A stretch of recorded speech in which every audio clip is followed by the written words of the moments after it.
Now that you have a good understanding of the timeline and how to edit some items, in a podcast you want to add some background music or even just a video.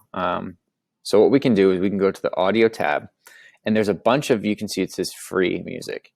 You obviously can upload your own, but I would recommend using all the free music options inside of WeVideo because of being copyright free. So what I can do is I can go and just click on this first one, and by selecting the space bar, just hitting space bar, once you're clicked on the clip, it will play it for you. So it'll give you a little bit of a sample.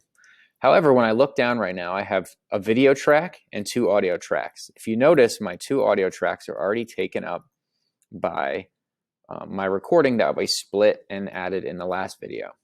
So if I try to drag it to the video one, you're going to see it's going to turn red. And if I let go, it's not going to allow it because it is not a video, it is a audio. So I'm going to go up here, hit the plus sign, and I'm going to click audio because, again, you can see it is for sound effects, music, and voice. So I'm going to call this, and it's always important to label your tracks as I mentioned before. So I'm going to call this background music. So now when I hit add track, you can see it's down here and there's nothing on it.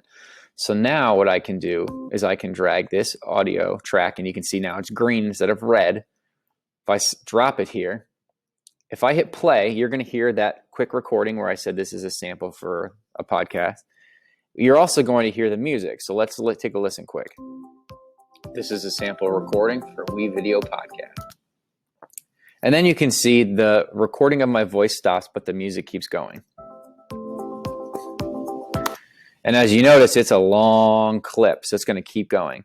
So this is where it's important to see. I can shorten my timeline as I showed in a previous video, and you can see how much longer that music goes on.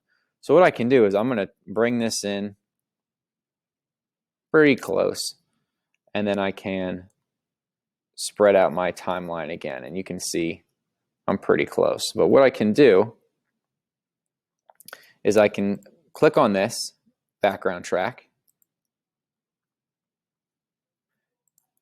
Whoops. And then I'm going to hit the little volume button.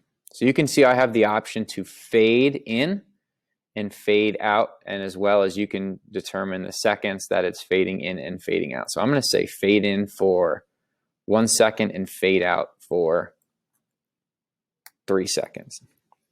So if you notice, you can see now this blue line is kind of descending down because that is fading out, as well as when I go to the beginning, it is fading in. The other thing to keep in mind is the sound. The volume was really high, and I don't want it to drown out my voice, so I'm going to just move it down. Let's see what 34 gives me. So then I can take this and hit play and see where I'm at. This is a sample recording for WeVideo podcast. So that sounds pretty good. You can see the fade in and fade out. And again, you can adjust that to kind of make it sound nice. The cool thing too is you can add multiple clips. So I added one. If I want to take a certain piece of one and then I want to add another one, I can attach it at the end. Or as we've learned, I could make an additional audio track, call it background music number 2. And then what I could do, I could drag it and I could even overlap them.